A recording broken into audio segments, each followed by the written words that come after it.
Hello and welcome to Catholic Answers Live. I am Cy Kellett, your host. So happy because it's Tuesday. That means we're not even close to done with this week. We got a lot more shows to do, and we got our good friend Trent Horn here with us for 2 hours today for Open Forum. 888-318-7884. The number 888-318-7884. Trent is one of the world's great apologists. I'm just going to say it. I'm just going to put it out there like that. One of the world's great apologists, author of a whole bunch of books. As a matter of fact, I have to really strain to hold all of them. Why We're Catholic, Answering Atheism, Made This Way, Persuasive Pro-Life, Can a Catholic Be a Socialist, and a whole bunch more. He's got a new course over at the School of Apologetics called Evidence for Catholic Moral Teaching.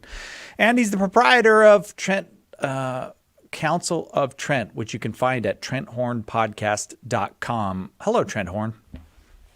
Hello, Cy. I don't know if I would say one of the best in the world. If you'll give me an adulation, I was thinking there was a wonderful television show on Nickelodeon a long time ago called Pete and Pete, and they had a character named Artie, the strongest man in the world, and he would always introduce himself as, "I'm Artie, the strongest man in the world."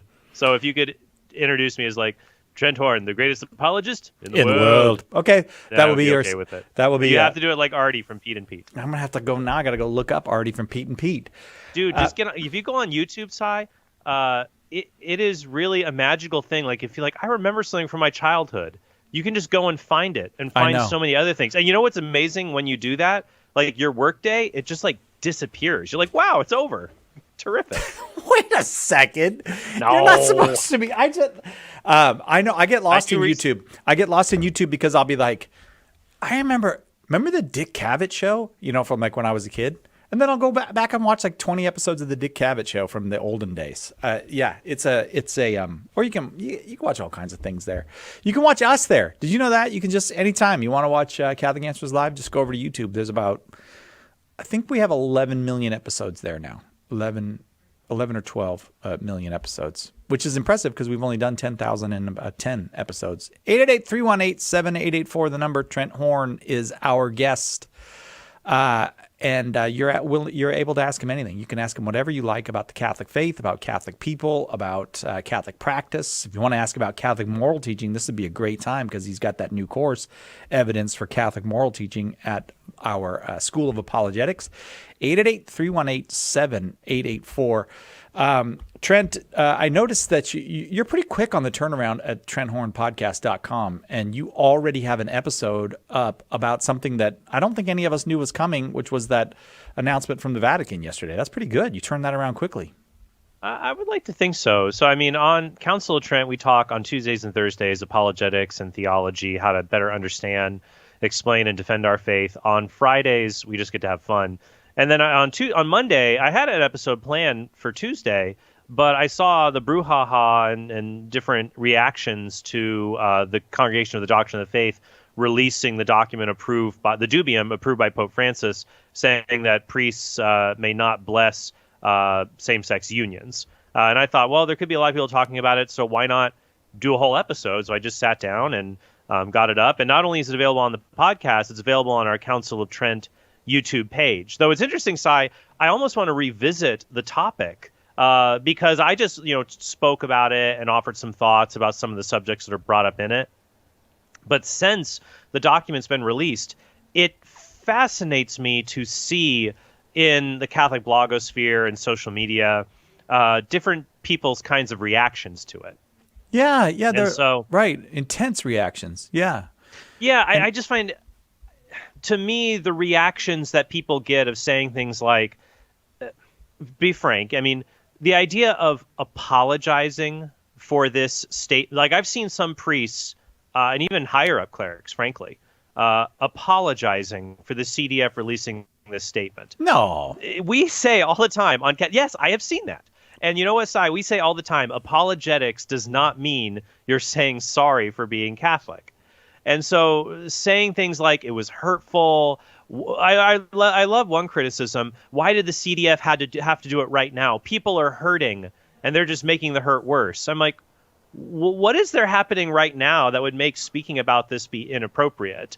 It's not like there was some kind of a large like hate crime committed against members of the LGBT community or something like that in the news. It's just life is just difficult. It's going to be that way. There was kind of a reason why they did it. At least my understanding is they wanted to kind of preempt what might be coming from Germany, from the German bishops. Well, there's, I mean, this is happening in Germany, and it won't be surprising if the German synodal way says, well, we believe this is how the church should move forward, and so the Vatican and the Pope have drawn a clear line on this point. By the way, when you say synodal way, you sound sarcastic when you say it.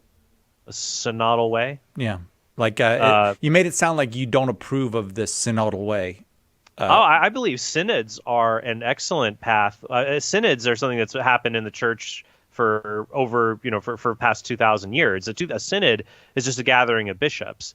But there have been others who have been saying that the phrase synodal path is a way of trying to change Catholic ecclesiology so that church governance is more of a democratic process. Yeah. And now, to be fair, I'll be fair, Si, there's merit in saying should a diocese or eparchy have more say in who their bishop will be, for example, because the way that bishops have been selected to, for different dioceses, things like that has changed over time, and that's a debate worth having.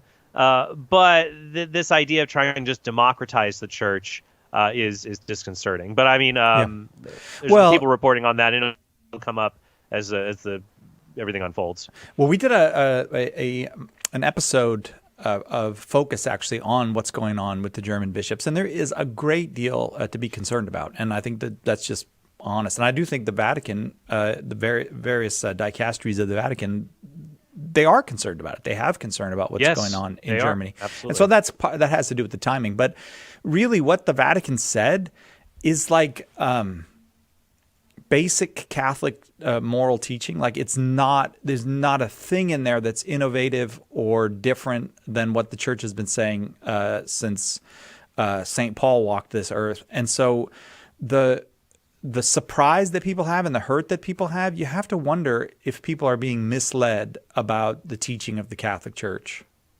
Right. Yeah. No, and it's and that's why we have offices like the Congregation for the Doctrine of the Faith.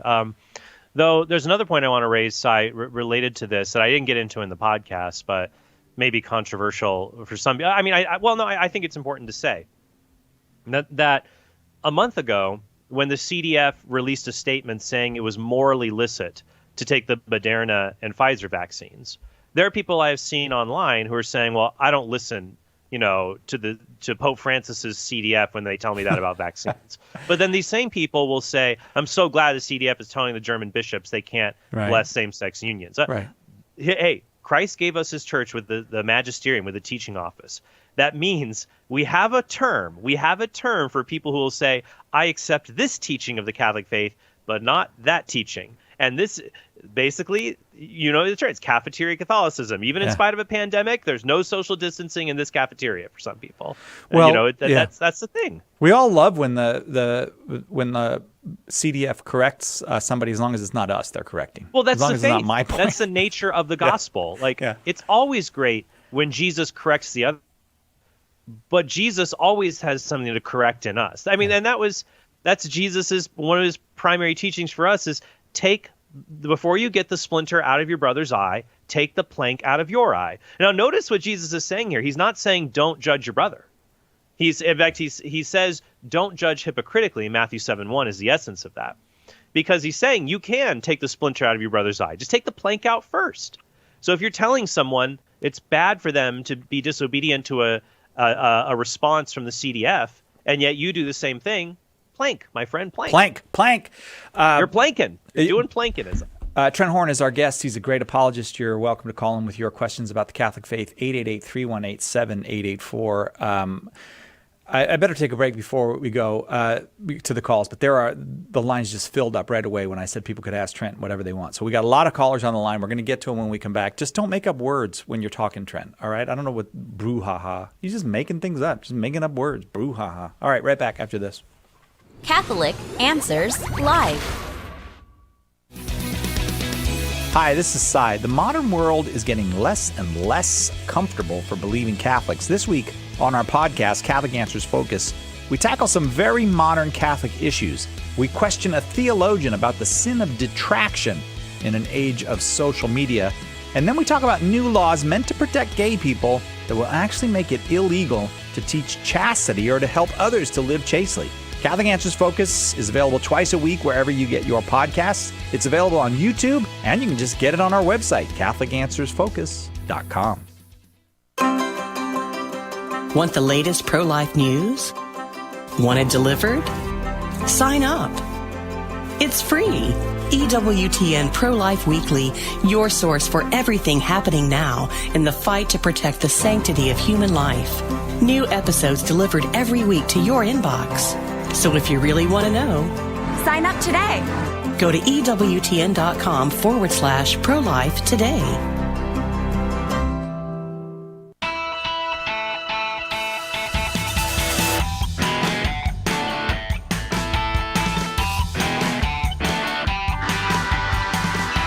Well, don't I feel sheepish? Apparently, brouhaha is a real word.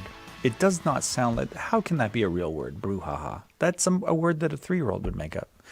Trent Horn's our guest. He used the word brouhaha properly in a sentence. 888-318-7884 is our number, and we're going to start with an anonymous caller. It's always difficult to make sure anonymous is there on the line. Anonymous, are you there with us? Yes, I'm here. Thank you for taking my call. Happy to. Go ahead with your question for Trent. Okay, my question is, with casti connubii taken in mind, is it permissible for Catholics who are contracepting to receive Holy Communion? Well, the Church teaches that a person who is in a state of mortal sin is not properly disposed to receive the Eucharist. So the act of contracepting itself is grave matter. There are 3 conditions that have to be fulfilled for someone to be in a state of mortal sin. The act has to be a grave matter or a serious evil. There must be full knowledge that it is seriously evil, and one must fully consent to it. So if a person is using contraception, that would fulfill the grave matter criterion, but they would also have to be know that it is a grave evil and fully consent to it. If all 3 of those conditions were met, the person would be in a state of mortal sin and would not be unable to approach communion. Now, I want to make some more definitions clear. When you say contracepting, there is a difference between we're talking about engaging in the act of contraception. So, for example, while prudentially I might not recommend this in a large majority of cases, it's not sinful for, let's say, a pharmacist to prescribe a medicine that has a contraceptive effect, but for a non-contraceptive reason. Like, let's say you had sometimes birth control pills are prescribed, let's say to a sexually inactive unmarried woman is using hormonal contraceptives to regulate her menstrual cycles. It's not necessarily a treatment that I would recommend, but there's nothing sinful about it, even though she is using hormonal contraceptives. Because she's not engaged in the sexual act, she is not engaged in the sin of contraception. So what I'm talking about here is not just using like hormonal contraceptives, but using any method prior to, during, or subsequently after to sterilize the marital act. That's what we're talking about here. So someone who is engaged in the act of contraception, who has engaged in it and has not confessed that sin, or who is perpetually engaging in it, is grave matter, then do they know that it's wrong? If they know that it's wrong and they're fully consenting to it, then they would be in a state of mortal sin. They would need to go to confession and make a firm resolution to not engage in contraception anymore. Are there cases where the conditions might not be met? Yes.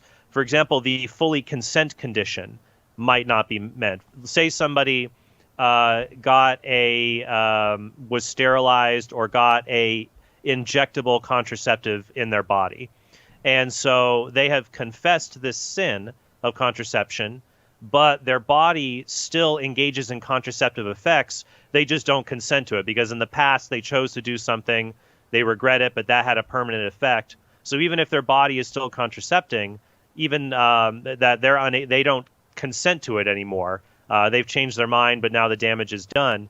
And it could be in that situation they are not in a state of mortal sin, where they could still approach the Eucharist. But if they are engaged in contraception, which is grave matter, they know that it's wrong, and they fully consent to it, knowing that it's wrong, then they would be in a state of mortal sin, and they should repent of the sin, go to confession, and make a firm resolution to not do that.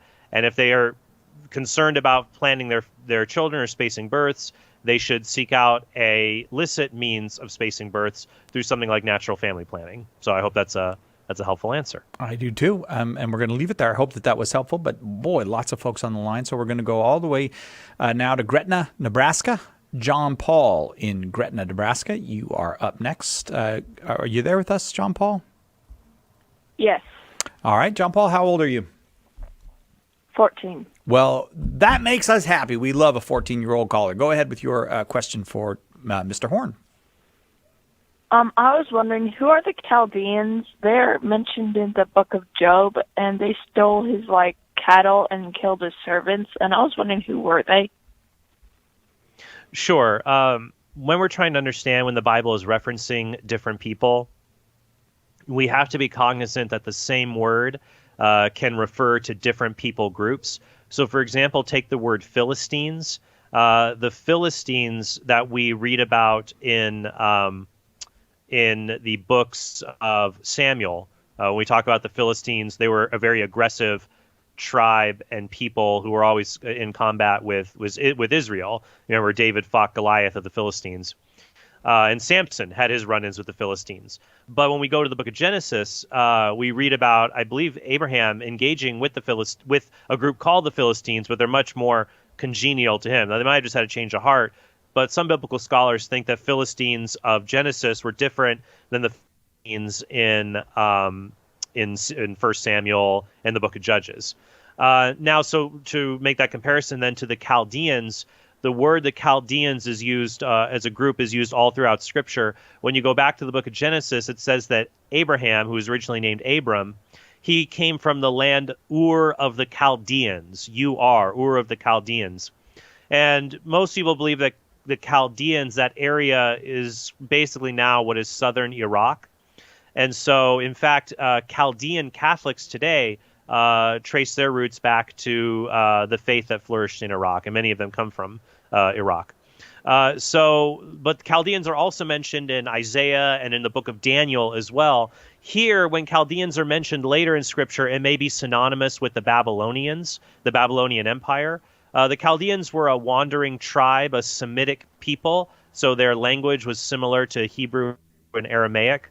And there were some Chaldeans who actually became rulers of Babylon. There was a king, Nabopolassar, who was famous in ancient history, who was a Chaldean who became king of Babylon. So they're different peoples, but they generally share an origin of a wandering tribe in southern Iraq. And as you see throughout Scripture, they sometimes have a lot of difficult run-ins with Israel. So they're just one of the tribes, like the Medians or the Ishmaelites, these kinds of Semitic wandering tribes that were not part of the people of Israel. So I hope that's a helpful answer, and thank you for asking. Thanks, John Paul.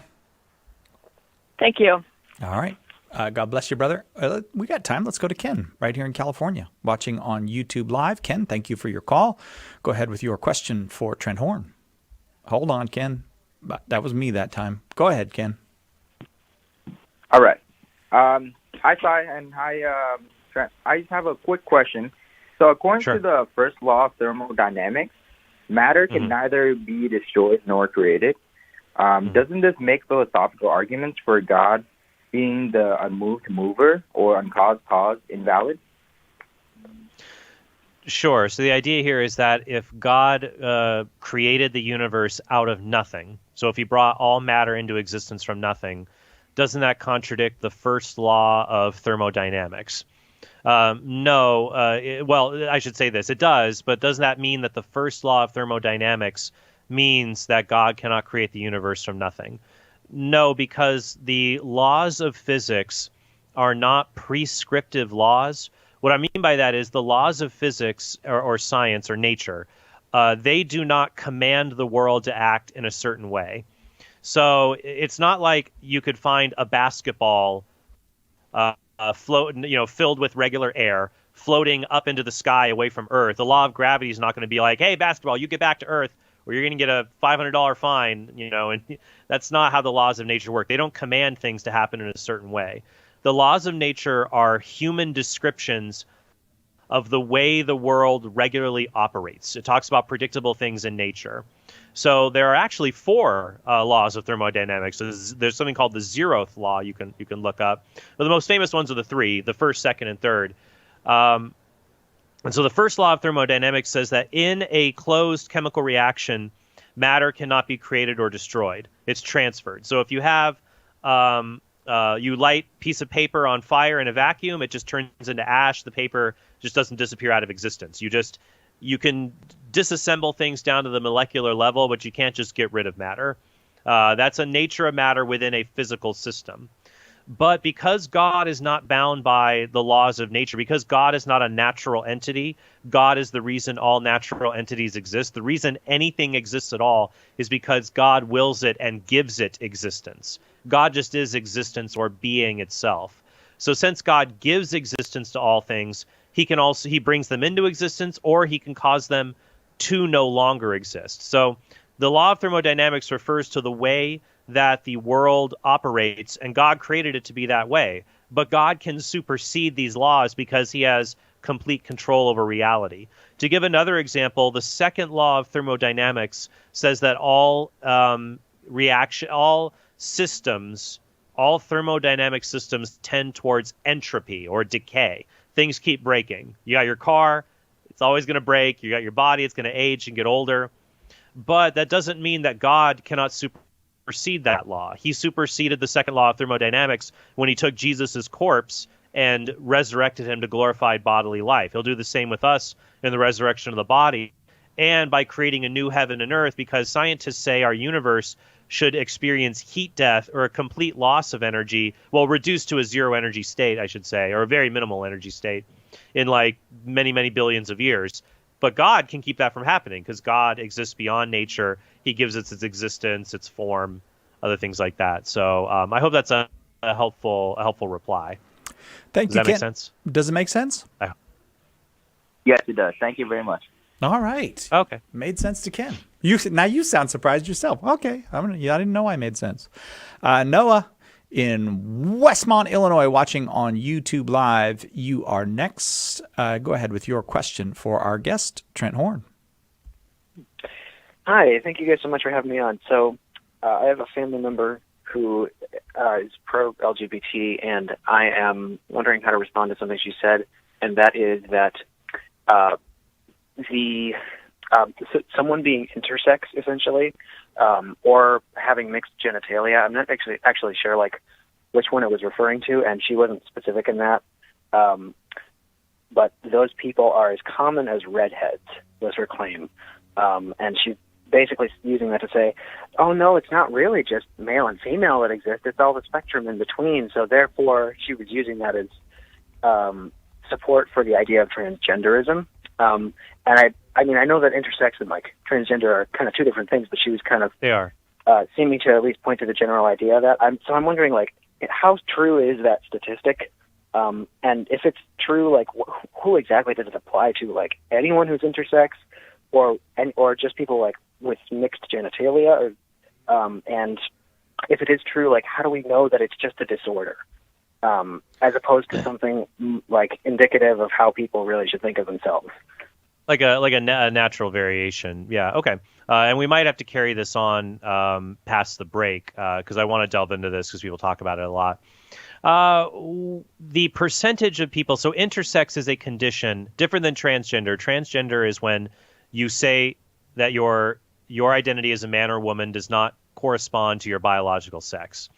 The vast majority of people who identify as transgender are not intersex. Intersex is a condition when there is some kind of chromosomal or developmental disorder that causes a person to not be easily identifiable as male or female. In the vast majority of cases, however, we can identify a person who is intersex as being either male or female, but they have some kind of developmental disorder so that their genitalia or their reproductive organs do not function as they should. I'll talk about this more, and then when we hit the break here, we'll carry it over into the next hour. But I will say her one argument that, well, we don't know the percentage, by the way. It could be as low as 2% or as high as 2% identify as intersex.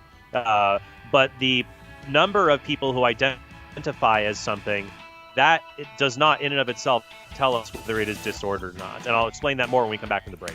Hang on a quick second, if you would. We'll be back to answer that question and more. If you have a question for Trent Horn, 888-318-7884.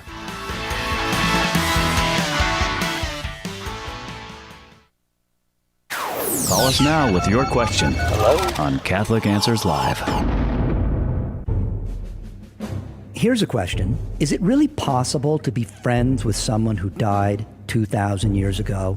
Maybe the problem is that we've grown way too comfortable with the story of Jesus. Nice man, right? Taught us to love one another, said not to judge people. We celebrate his birthday every year. It's time to put away this small, safe version of Jesus, says Cy Kellett. Nobody that bland could have transformed the world. In A Teacher of Strange Things, Cy presents Jesus Christ undiluted by sentiment, with all his radical words and deeds uncensored. Do you know someone, your son or daughter perhaps, or maybe your mom or dad, who needs the friendship of Jesus Christ? Do you? Order your copy of A Teacher of Strange Things by visiting shop.catholic.com today or asking for it at a good Catholic bookstore near you. According to divine command, we should give God worship, but how do we know if we're doing it right? Is worship a form of self-help?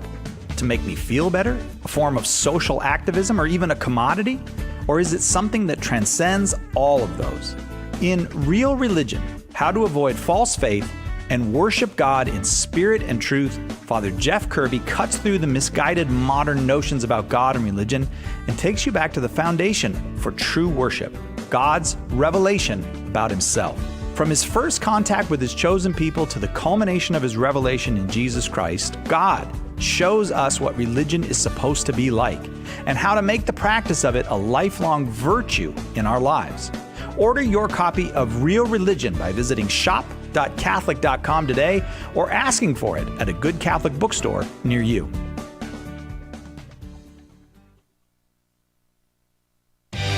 Do we sometimes credit luck over God's providence in life? Join us when we talk about that tomorrow on Take Two with Jerry and Debbie on most of these EWTN stations. Now back to Catholic Answers Live.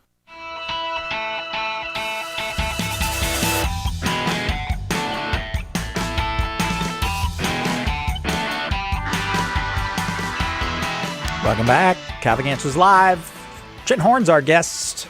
You can find him at TrentHornPodcast.com. He does the Council of Trent podcast there. Very popular and very, very helpful. You'll find all sorts of great stuff. You can find his podcast now on YouTube. Just look for Trent Horn Podcast on YouTube and you will find it. And it's cool because he uses PowerPoint.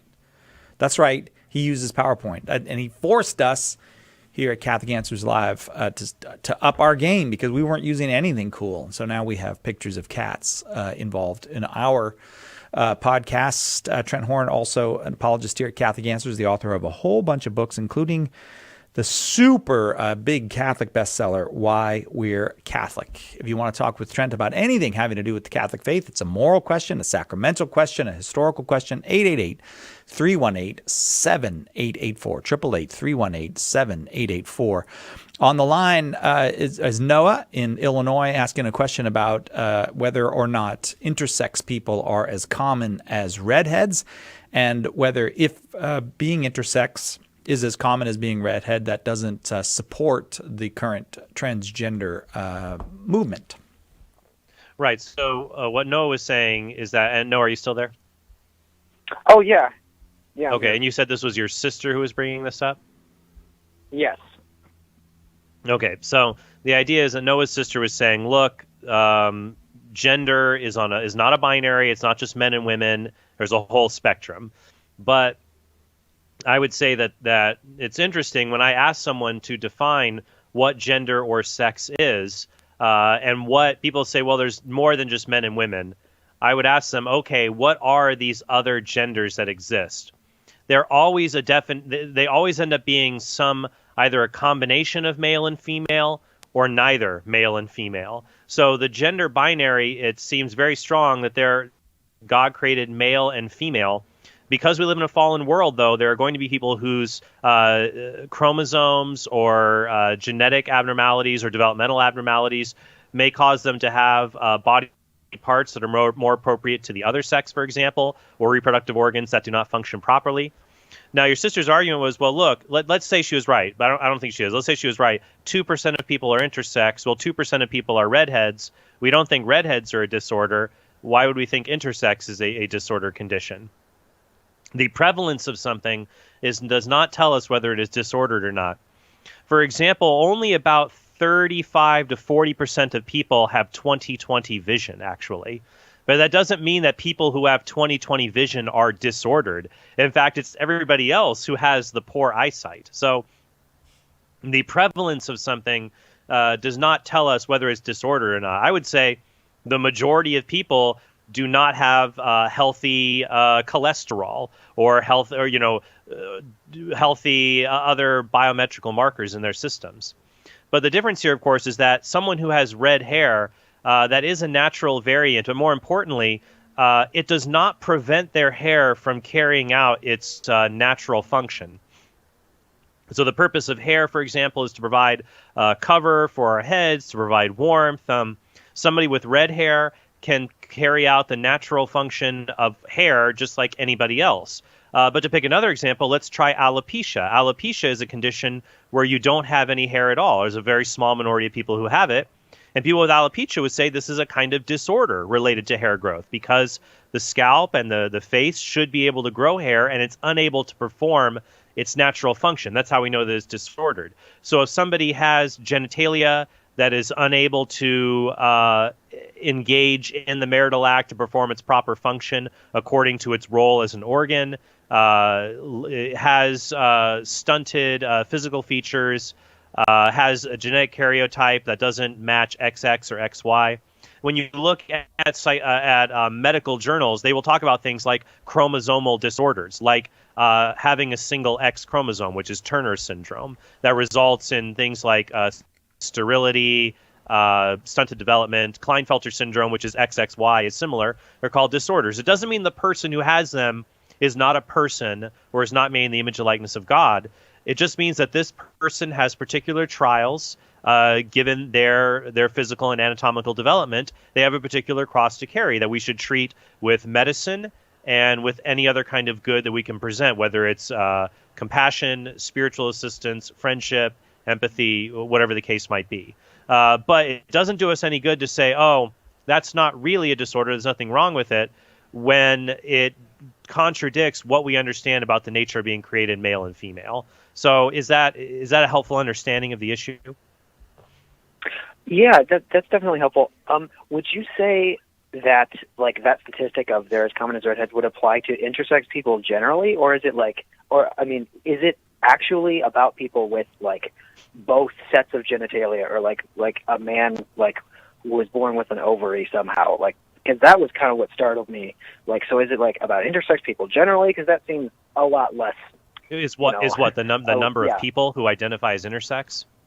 Yeah, about 2% of people are redheads. Well, we so if you say, don't know. Yeah, go ahead, Si. No, I'm just saying that if you say that intersex people are about as prevalent as redheads, you'd be saying 2% of the population, 2 out of every 100 babies born, is intersex, and that I'm sorry, that's not true. That's just not true. You can read the literature. There's no way that 2% of babies are born with only if you define the term intersex so broadly, as if to say that anything that might appear to be some kind of feminine feature on a masculine individual or vice versa. I've just heard the different figures. I've heard 0.02, 0.2, 2%. I would agree that seems very high, especially for more serious intersex conditions, such as having dual reproductive organs, which could be the case with someone.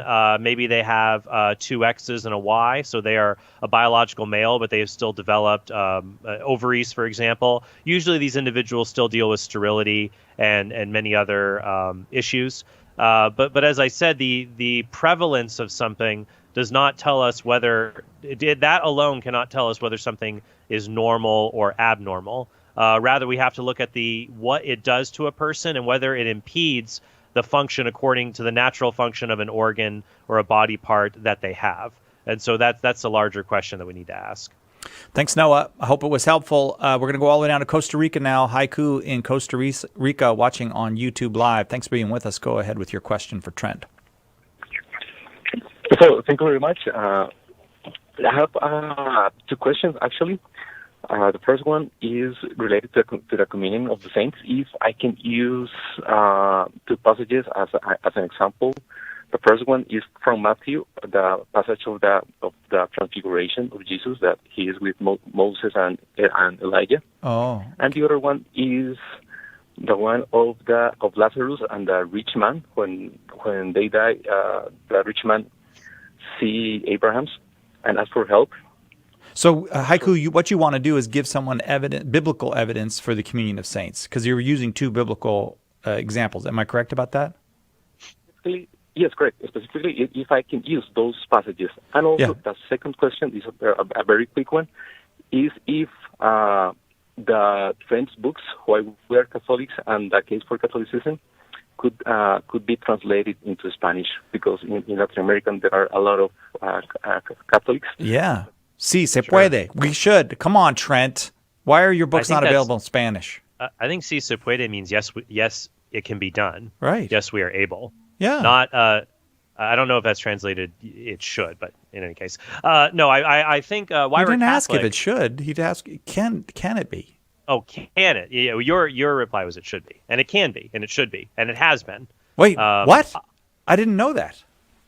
¿Por qué ser católicos? I think is, we have licensed a publisher. Okay. Catholics. Because we licensed a publisher in Spain to create a Spanish translation of Why We're Catholic.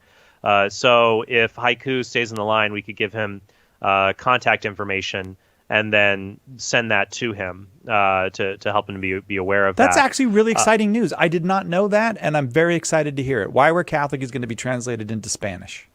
Yeah, so, and I'm excited, and we got someone else to do the translation, because the only Spanish I know is enough to speak in the present tense to say that I'm going to certain places, usually the library. That is the most that I can usually do. La biblioteca. But okay, so the communion of saints, let's look at the two verses here. One is the transfiguration. I think that's a bit stronger than the other one, in that it shows that the saints, those holy people who have died before us, are alive, they are conscious after death. There's actually good evidence here that both Moses and Elijah had their physical bodies, only because we know from Scripture Elijah was assumed, and we know Jude references an apocryphal work that talks about the body of Moses being taken up to heaven by Michael the archangel. So here we have Jesus talking to people who have died, and so that actually refutes the objection that seeking the intercession of the saints is wrong because you can't communicate with the dead. Here's Jesus talking to them, to Moses and Elijah. Now, of course, seeking the intercession of the saints is not necromancy, because we are not engaging in two-way communication with the saints. We pray, ask for their prayers, and then they go to God. So it provides some evidence. The parable about the rich man and Lazarus, and how Lazarus goes to the bosom of Abraham, which would not have been heaven when Jesus was telling the story, but a part of the underworld, or Sheol, as it was called. That was the place where everybody who died in the Old Testament went. There was a section of it, the nice part of town, if you were a righteous person, and a not great part of it for the unrighteous. The nice part was Abraham's bosom, to be with him, the patriarchs. And so here, it's like, well, the man is crying out to Abraham for help across the chasm. This is after he has died. It's not really evidence, because he's not talking to Abraham during his life here on earth, or petitioning him. Also, we must be wary of not pressing Jesus's parables too far, to try to get meaning out of them on a subject he didn't intend to address. So I'm not as comfortable saying that parable speaks to the communion of the saints. I do think Revelation chapter 5 that talks about the angels bringing the prayers of the saints before God's throne is good evidence, as well as Hebrews 12:1 that talks about the people and the great cloud of witnesses, which based on Hebrews 11 would be the saints of the Old Testament in heaven, kind of cheering us on for us to persevere the race. I talk about that actually in my book, Case for Catholicism. So we'll email you, Haiku, we'll get your email, and we'll send you information on a Spanish copy of Why We're Catholic, as well as I'll get you a copy of my book, The Case for Catholicism. Okay, just hang on the line then, Haiku. Appreciate that. Our number is 888-318-7884. By the way, I don't know if you knew this, but Si Se Puede was the motto of the United Farm Workers. That's why. No, I think it was Digo Si Senor. We're always singing that motto at Mass. Isn't Digo? You remember Digo? Hey, don't you love that hymn? It's one of my favorites. It's the only time I can learn my Spanish. I was trying to tell you why I said Si Se Puede, because it became a thing after the United Farm Workers used it. United Farm Workers. And now all these people use it. But yeah, I think even the Obama campaign used it or something. Yes. I think they used it to mean yes we can, which is not exactly what it means. But yeah. Lisa in Mounds, Oklahoma, listening on Oklahoma Catholic Radio. You are next. Please ask your question in English to Trent Horn. All right, thanks. I only speak English. Okay, so I returned to the Catholic Church, but my husband is still Protestant, and we're always talking about issues, and it was the papal line from Peter to the current Pope, and my husband has good friends that are Orthodox, Greek Orthodox, right, I guess, and they make the same claim. So he's like, who do you believe? Do you believe the Catholic? Because we've heard some apologists say, the Catholic Church has a bold claim. It's the only church that goes back to Peter. And my husband says, no, that's not true. And how do I answer that? I don't know the answer to that. Well, I would say that the Catholic Church is the only church that has maintained proper Petrine succession. So the Eastern Orthodox Church is very similar to the Catholic Church. They have valid holy orders, for example. They have valid sacraments.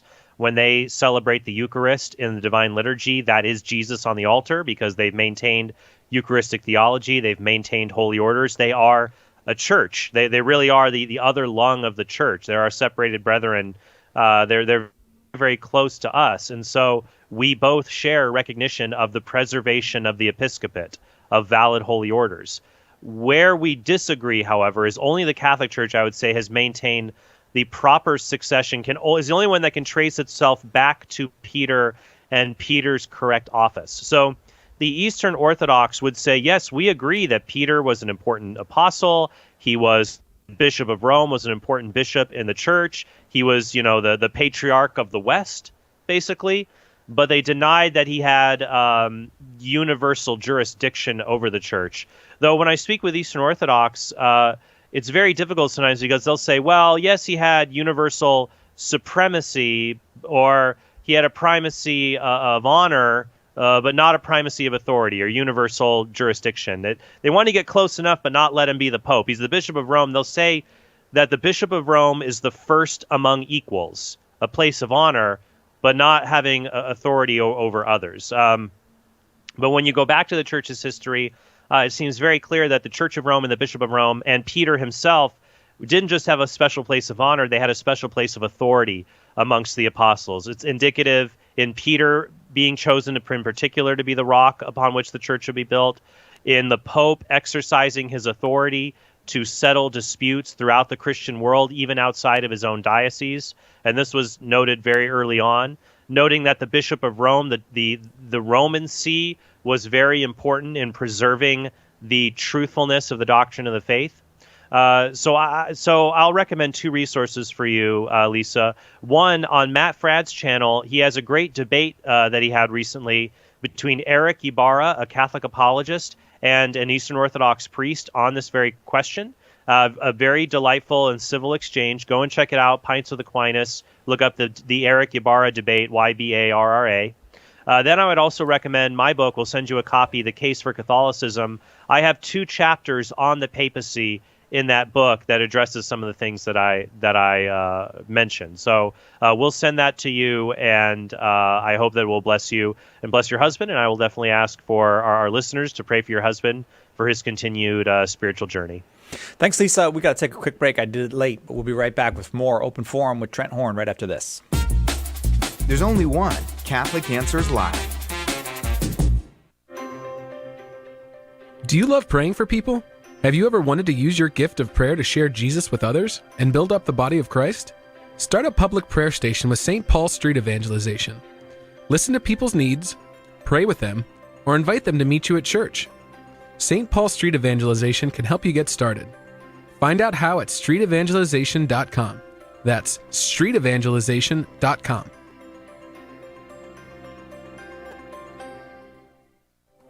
Underwriting for Catholic Answers Live is provided by Real Estate for Life. Real Estate for Life connects home buyers and sellers to real estate agents while supporting pro-life organizations. On the web at realestateforlife.org.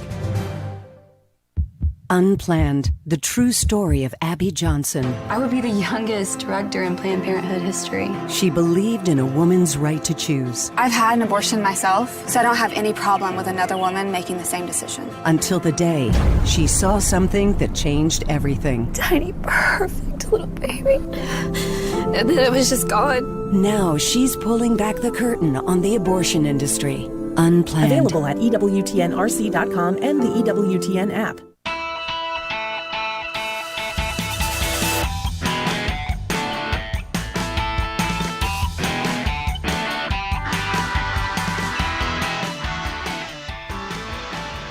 Welcome back to Catholic Answers Live. Our guest is Trent Horn, and he has a new course over at the Catholic Answers School of Apologetics, and you can get a deal on it. Evidence for Catholic Moral Teaching, What the Church Teaches on Right and Wrong. 60 easy-to-watch video segments, a downloadable study guide, multiple online quizzes to tackle the course at your own pace. And you really can do it at your own pace. There's no schedule or no grading or anything like that. He covers a lot of the stuff that we've already talked about on this program. I don't know why he got all these questions on this program, but the transgenderism's in there, homosexuality, abortion, but also other non-sex related moral questions like just war theory. You can find it over at shop.catholic.com or at schoolofapologetics.com. And right now, the price saves you $70. Are you kidding me? $70? That doesn't seem moral. But that's what you're getting. Evidence for Catholic Moral Teaching, What the Church Teaches on Right and Wrong, $70 off right now at the schoolofapologetics.com. Schoolofapologetics.com. Trent, thanks for being with us. Did you have fun doing that the morals course? I don't know what happened to Trent's audio, but I have no audio from Trent. Oh, I'm sorry. I muted myself. Oh, you are so muted. All right. Well, I was going to give you a chance. No, it was fun. I enjoyed doing it. All right. Who's made more mistakes on this hour, me or Trent? It's been a little bit raggedy. But I think I've made more. Okay, we're going to pick up our game right now. I think we're equally making the mistake. So you can be I think you be Raggedy Ann and I'll be Raggedy Andy, and then we're the Raggedy crew. That does not work for me.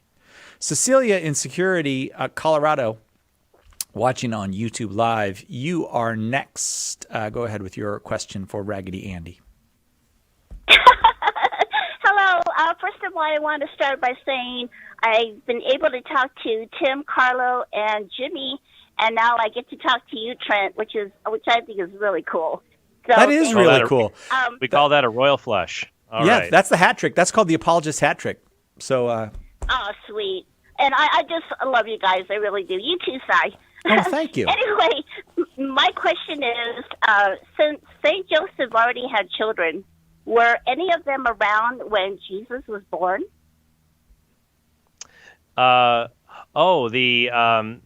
Yes. So there is a dispute within, not a dispute. There are different views about who the brethren of the Lord are.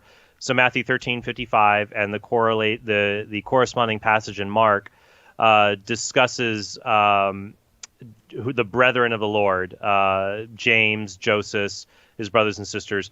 Who are these individuals? The common view in the Western Church that was made popular by St. Jerome, and it tends to be the majority view today, is that these individuals were Jesus's cousins or kinfolk. the Greek word adelphoi, or brother. The Jewish people, there's no word in Hebrew for cousin. There was a Greek word for cousin, but no Hebrew word. So it was common for people to use words in other languages to transfer their original meaning. So you could talk about, in the Greek Septuagint, the Greek word brother was often used to describe nephews and uncles. Lot and Abraham were described in this way. So they could have been cousins, but another view is that the brethren of the Lord are Jesus's step siblings, that they were children of Joseph's previous marriage. Joseph was a widower. His children were older. They were grown.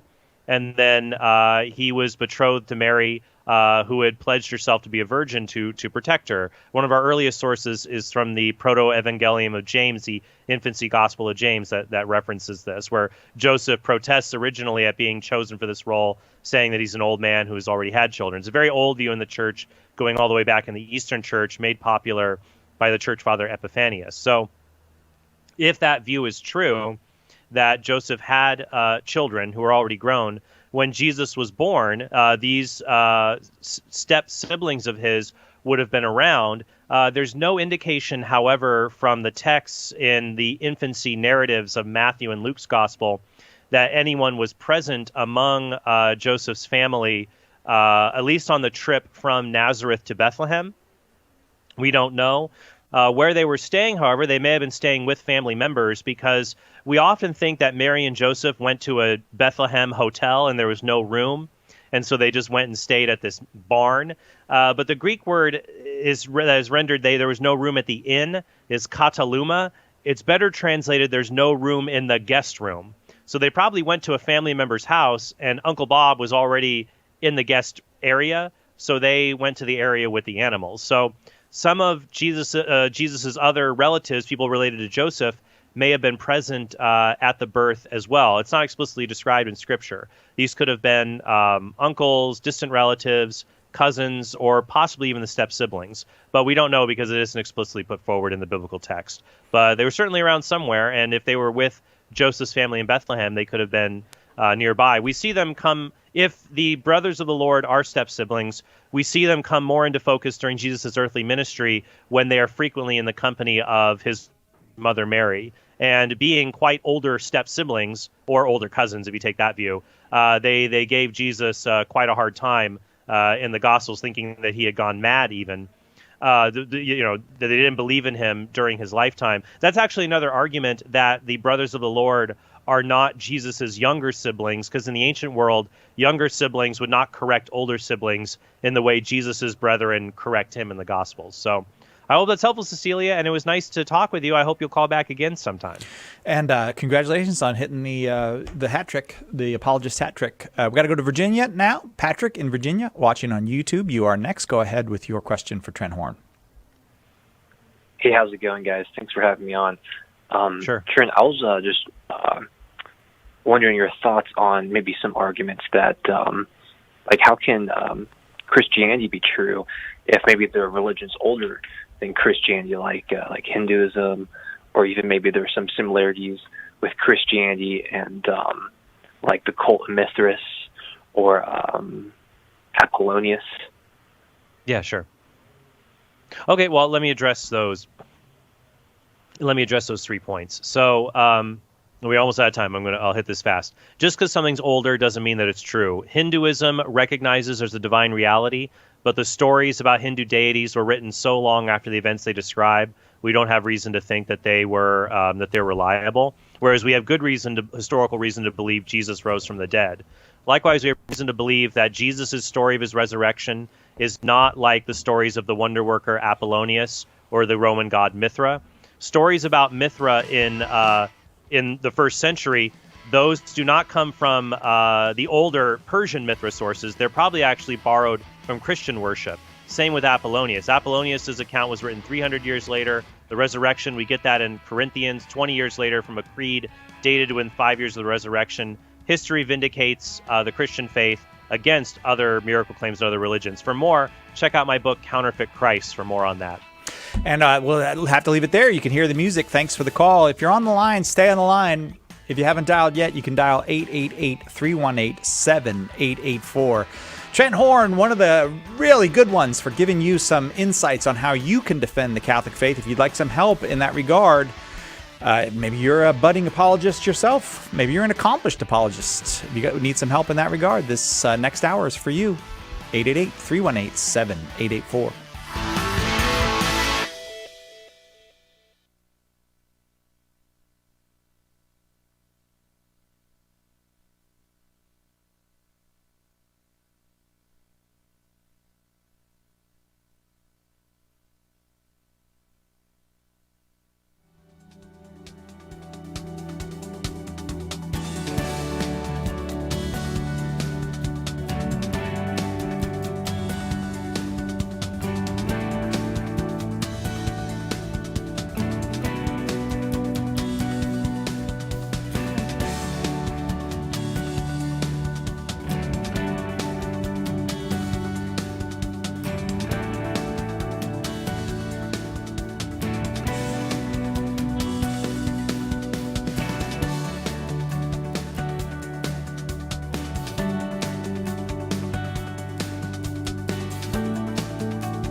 Welcome back to Catholic Answers Live. I'm Cy Kelly, your host. Thanks so much for being with us. Trent Horn with us for another hour of your questions on the Catholic faith. You're welcome to call 888-318-7884, 888-318-7884. Trent's specialty, defending the Catholic faith, defending the pro-life position as well. Those are right in his wheelhouse. So especially if you have a question about one of those things, how to defend a pro-life position, how to defend the Catholic Church, how to defend the belief in God, or any of the other things that we believe in as Catholics, you're welcome to call and get that help. 888-318-7884, 888-318-7884. Thanks for coming back. Trent, you ready to go right to the phones? Absolutely. But Cy, in the previous hour, I said that the theme song, it does a weird thing I've noticed where it feels like it speeds up and slows down. I heard it when we came on the intro. Other people, I don't think I'm losing my mind here. Did you hear that? It's like da da da da da da da da da da. Anything? Do you, or am I just missing it? No, I think I might know it. Like our theme song at the beginning of the show. Yeah, it starts really fast and then it like slows down a bunch. Okay, I'm not losing it. No, well, I mean, I wouldn't say for sure that you're not losing it, but this isn't one thing I've lost. This one you're probably not losing it on. It has it's very interesting tempo wise. I have to say, I never talk about this on the air, but people are very divided about our theme music. There are people who will write us and say they're basically leaving the Catholic Church because our theme music is so bad. And there are other people who are like, well, I've noticed your theme music picks me up. There's really four camps when it comes to Catholic Answers theme music. So there are people who say it's good, and anyone who disagrees hates Catholic Answers. There's people who like it, but they could see where people might not like it. There's people who say they recognize this is the valid theme song, but they reject it. They don't think they have to listen to it. And then there's a few people who say that's not the Catholic Answers theme song. It's not actually our real theme music, that it's an imposter that's been put in there, and we're hiding the real theme music. I think those are the four schools of thought on the Catholic Answers theme that I've noticed. I think those might be schools of thought on Catholic doctrine that people have. Those are the different approaches people take to Catholic doctrine. Maybe. On the theme music, it's a love. It does not seem to be the current theme music that we have does not seem to be something that anyone can really just be like, take it or leave it. It's either. Well, there's a group of people, the melodivacantists, who think that after only the previous music we used was right, and now there is no true music for the show. Do you know at the very beginning of Catholic Answers, you're gonna have to remind me if I'm right about this, Nick, because I've only been here 4 years and a little bit, but there was some illegal stuff going on. They were using music, but they didn't know you had to get the rights to the music to use it because they didn't have any experience in radio back in about 20 years ago. Am I correct about that, Nick?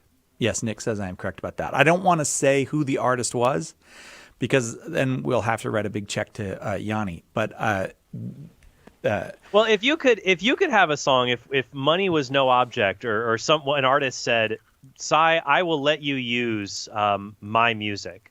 What would you want to use? If they said you can use my music, go right ahead. I love Catholic Answers. Really, I could use any music. Any music you want is our theme. Oh man, I don't know.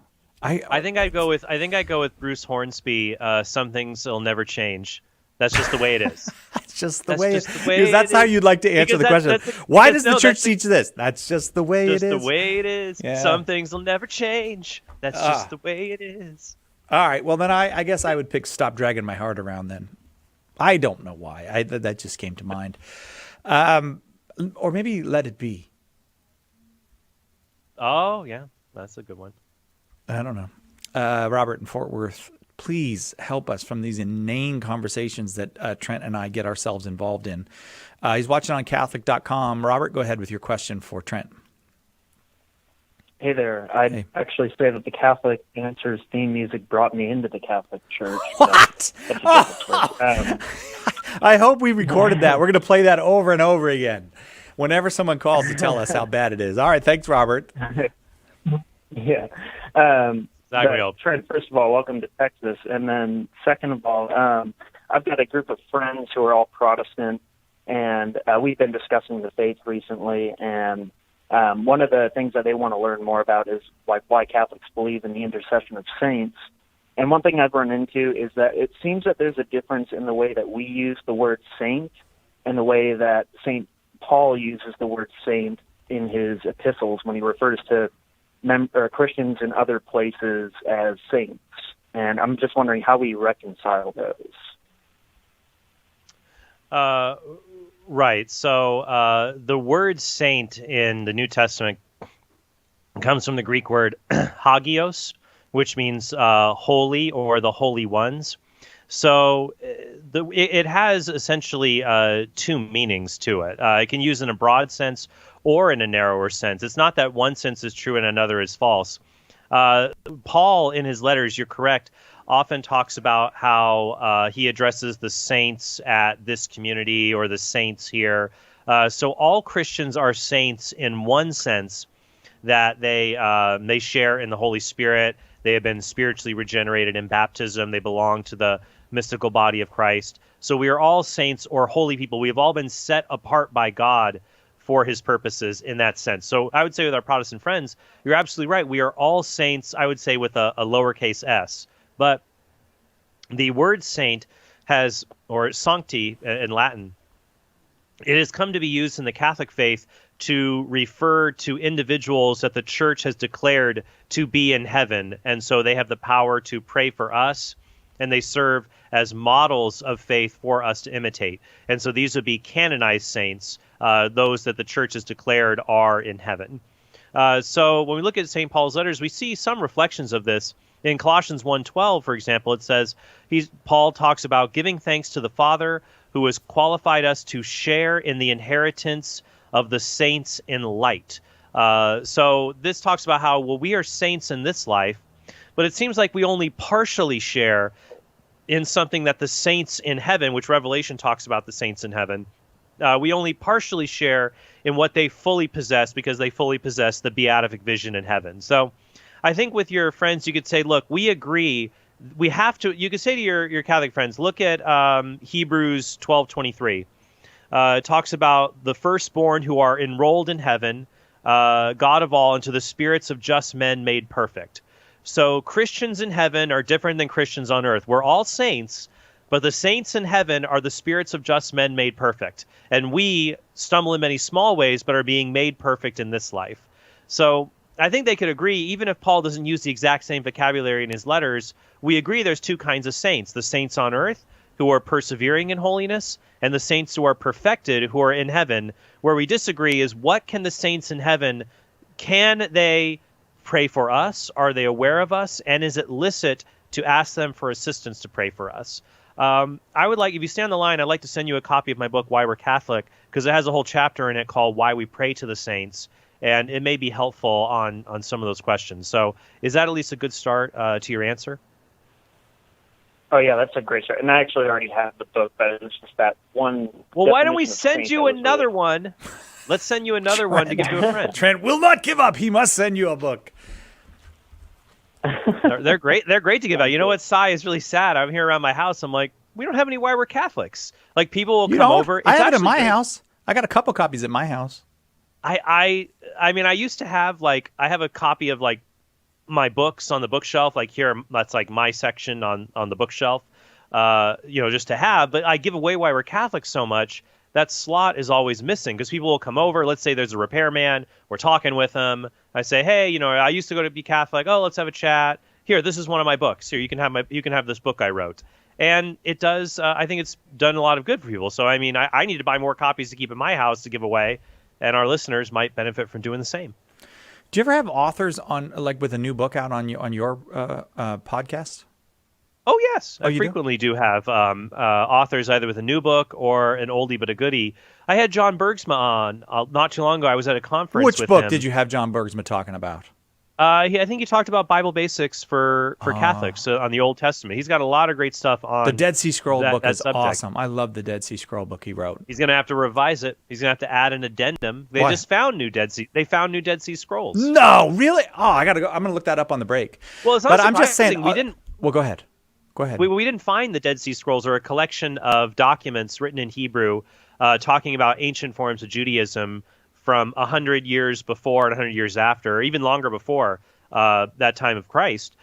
They really help us to understand Judaism in the time of Jesus, John the Baptist kind of Judaism, the Essenes. Very helpful. And they weren't discovered until the middle part of the 20th century, when a group of shepherd boys were throwing rocks into a cave, shattered some pottery, and they found the scrolls in there in these caves. I've seen the caves. They're in Qumran in Israel, right by the Dead Sea. They're really cool to behold.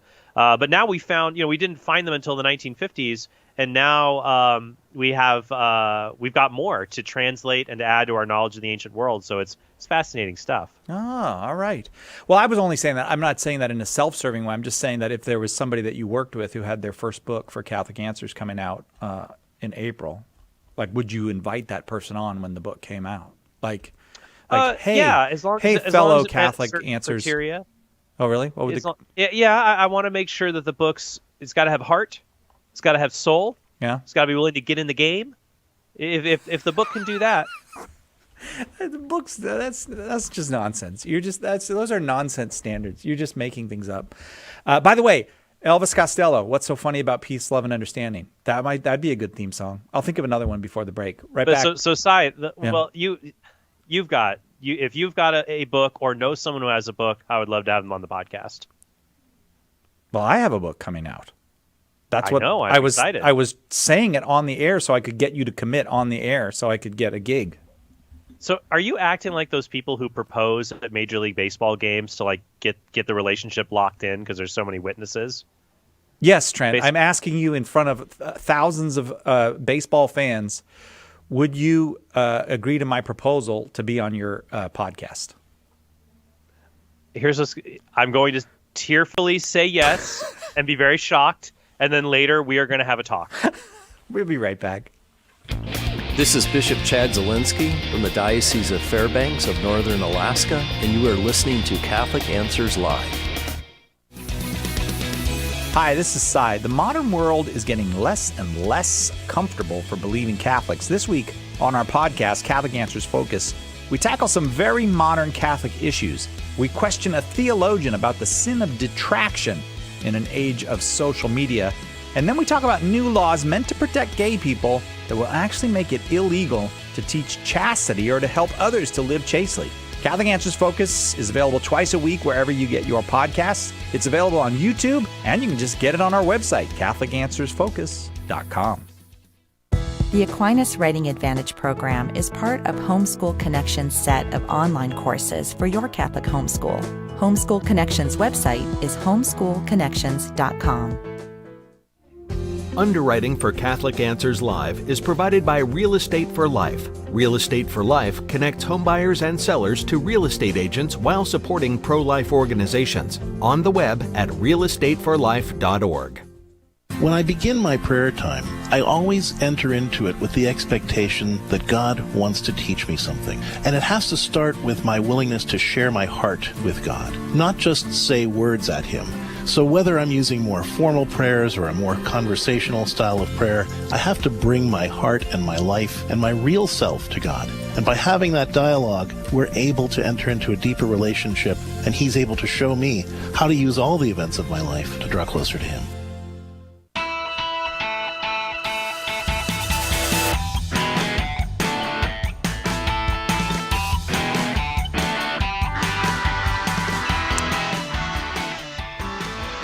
Welcome back to Catholic Answers Live. I'm Cy Kellett, your host. Trent Horn is our guest, and we had big news last week, and we got big news this week. Last week's big news. Trent, do you remember what the big news was last week? Do you remember? There's a little bit. Did we finally get a man on the moon? No, not yet. You're not one of those conspiracy people who thinks we didn't get people on the moon, are you? I'm not one of those people because I think the moon might actually be a hologram. So you can't even get a man on it in the first place. You can't get a straight answer out of Trent today. Yeah, last week the big news was we have a assistant baby producer coming, or a baby assistant producer. Assistant producer Marie is expecting a beautiful baby. Little baby Cyril still getting ready to come into this world. She just said no. But now Cyril, maybe Methodius. Now we have Saint Cyril and Methodius, maybe. Now we have Audio Nick here with us. Nick, who is in charge of the sound of all the sounds that you hear here at Catholic Answers, is in the studio with us. Hi, Nick. Hi, Cy. How's it going? It's going pretty well. I wanted to talk to you about your performance. I talked with Maria about her performance last week. Yeah. What's different? What's different about you? Why are things changed around here? Well, it turns out that I have been working here since September 2014. So it's been about 6.5 years. Wow. And then it looks like our lives are about to change. So my wife, she accepted this job offer for the Napa Center Therapy in Austin. That's a very prestigious group, the Napa Center. Yes, we actually took our daughter Camila, who has cerebral palsy. Mm-hmm. We took her to the intensive therapy in Los Angeles. Yeah. This the Napa Center, they have a location in Australia, Los Angeles, Boston, and they just opened one up in Austin. Yes. And so after the 3-week course, we're like, wow, it'd be cool if we could take Camila here every week. And Martha said, like, wow, it'd be cool if I could work here. And after the 3-week session, there was a job opening. There was a job opening in Austin for a speech and language pathologist, which is what your wife is. Yes, and so she not auditioned for the you have to audition for that job. Basically, yes. she did. She had to do show tunes, but she got the job, and so you all are moving to Austin, Texas. We are, and it's great because my older brother Sean lives there. Martha's sister lives in Austin, and there will be right in between my parents and her parents. Because you are from the metropolis of Katy, Texas. Yes, it's outside of Houston. And so how long have you been out here in California? 6.5 years. Since you started working here? All right. Started as a... Well, you're an invaluable part of the Catholic Answers family. And we're going to miss you terribly. I think this is wonderful for your whole family. I mean, because your daughter now is going to have just exactly the kind of therapy you wanted her to have. Yes. At the Napa Institute, because your wife will be working there. Yeah. So and then, it's a double blessing there. And then, but what will you be doing? So I will be watching the kids full time. Yeah. But then I'm also taking on my little side business I started about a year or 2 years ago. Uh-huh. It's called NCC Audio. So I'm helping individuals and businesses to launch and maintain their podcasts. Yeah. So I've been producing about 15 podcasts a week here at Catholic Answers. And so now I understand how they work. I can do them really quickly, and so I was like, well, I can. So someone says, can I jump in, Cy? Yes, I jump in? Go ahead. Nick is a wizard when it comes to podcasts. He makes the Council of Trent sound so good. He does his best with focus. I mean, that's the material there. I'm just kidding. He's a wizard with focus too. Yeah. Right. No, but it's great. And the thing is, Nick, like when I heard you were leaving, I threw a giant hissy fit saying, I still want Nick to edit my podcast. I don't want anyone else to do it. I want Nick to do it. And so the followers of Council of Trent will be like, where's Nick going to go? He's not going anywhere, right? For us. Well, now you guys will be in the same state. All these Californians, this is really a thing. Californians leaving for Texas. That was another thing. We had to get our family out of here. We could not afford to raise our family here. Yeah. And a lot of other reasons. Yeah, I know. There's a lot of other reasons as well, Nick.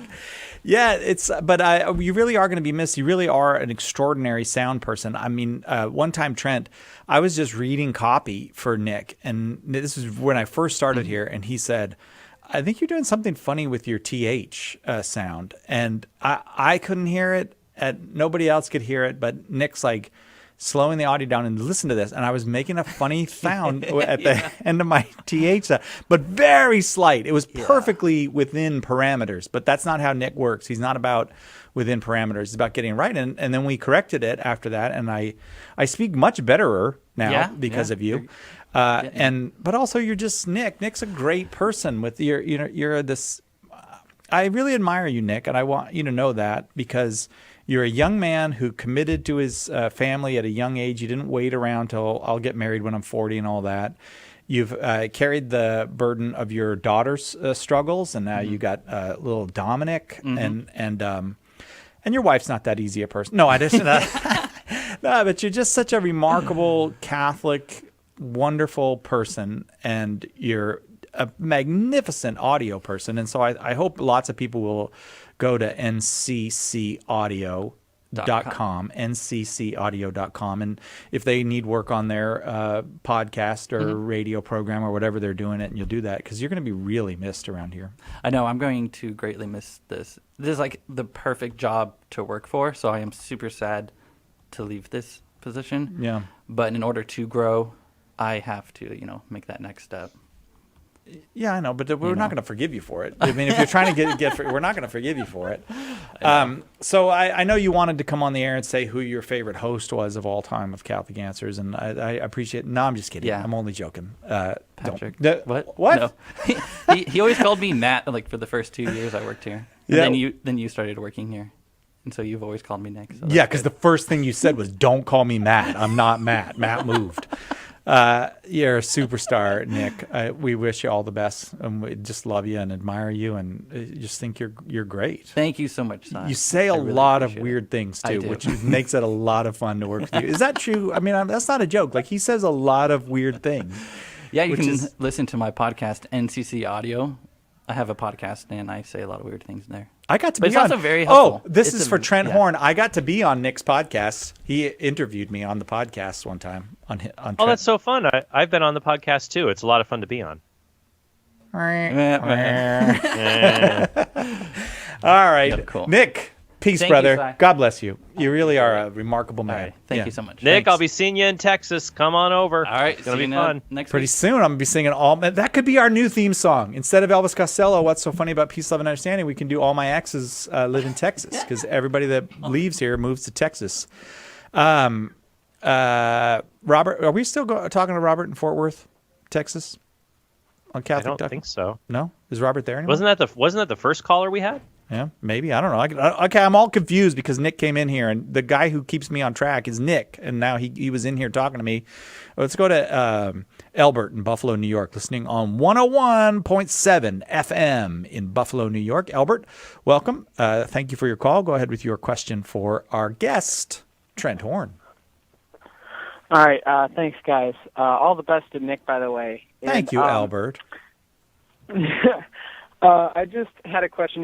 It is a little similar to the last one. It's about the saints, but more specifically about Mary, because I just fairly recently finished a consecration to Mary, and if you know anything about Mary, like, you do more than 5 minutes of research, like, she's amazing and all.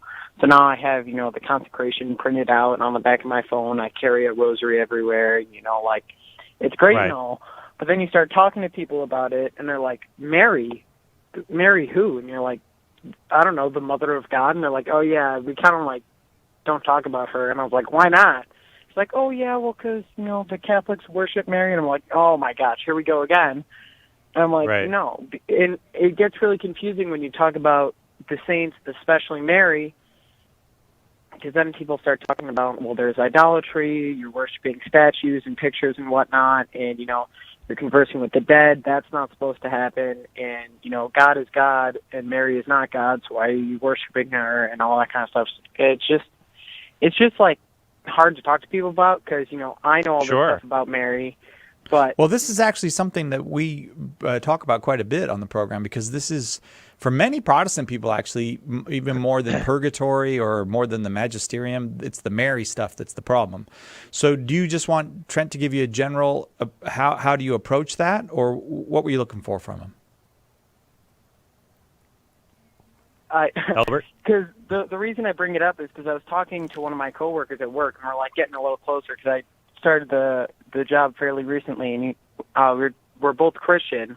We were talking about this, and I was like, yeah, so, the most recent thing I've done is I've been getting a lot closer to Mary. He's like, here we go. And I was like, uh-oh.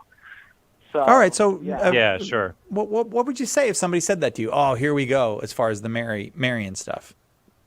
Well, I guess I would say to this person, I would just ask them a lot of questions to see what they are concerned about. And also try to really define the words that we're using. Because I think a lot of times Catholics and Protestants speak past one another when we're using the same words, and that can lead to misunderstanding. So take the question, do Catholics worship Mary? My answer to the question is, well, it depends on what the word worship means. Like, what is worship? If you define worship as praise and honor that is due to God alone, then no, we do not worship Mary, because the praise and honor that is, and there's a simple proof of that, the praise and honor that is due to God alone can be seen in the sacrifice of the Mass. You only offer sacrifice to God. You cannot offer, if you offer a sacrifice, if you offer the sacrifice of Christ to anyone else except for the Father, except to God, then that would be heretical. And I'll explain how that factors into Mary, because there were ancient Christians who offered sacrifices to Mary that were deemed heretics. Let's continue this when we head over the break. Hang on, we will do that right after this with our guest, Trent Horn.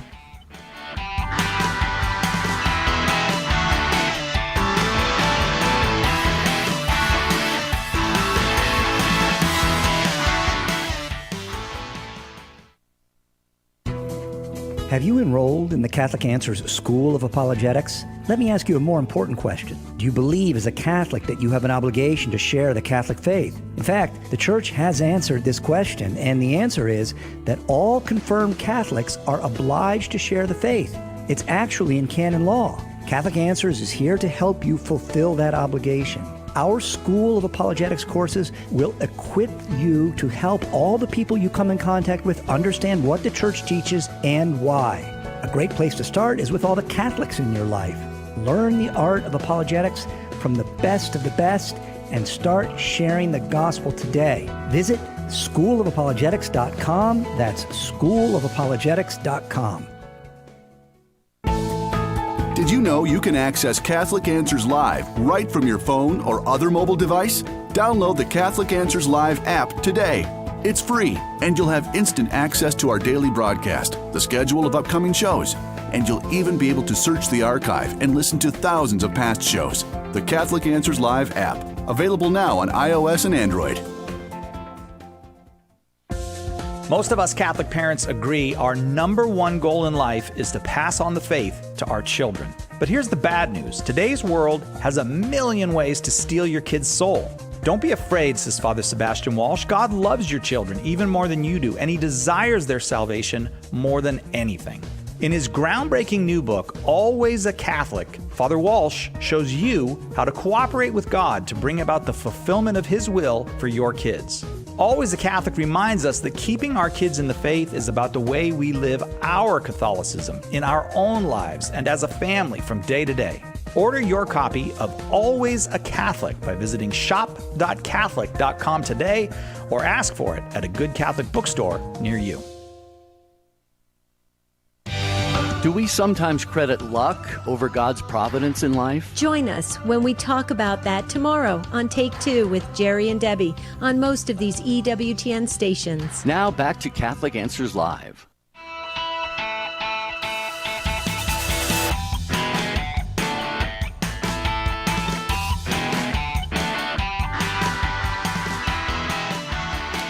Welcome back to Catholic Answers Live. I'm Cy Kellett, your host. Trent Horn is our guest. Trent is an apologist here at Catholic Answers and author of many books, including the very popular Why We're Catholic. Also noted titles, Answering Atheism and Persuasive Pro-Life. On the line, we have Albert in Buffalo, New York, who is asking Trent about how do we talk to fellow Christians, particularly Protestant Christians who might wince at the mention of Marian devotion. How do we talk to them about our relationship with Mary as Catholics? And Trent, you started by saying ask questions about what they know or think about Mary, and then you were talking about how the Catholic Church treated some early worshipers of Mary.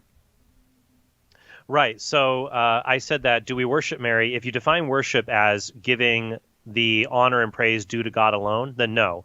And a good example of that is we don't offer the sacrifice of the Eucharist to Mary. There were heretics in the 4th century, the Collyridians, who offered cakes and other things to Mary in kind of ceremonies. And Saint Epiphanius records this in his book, The Panarion, and rightfully labels it heresy. So no, we do not. Even you're talking about the consecration to Mary.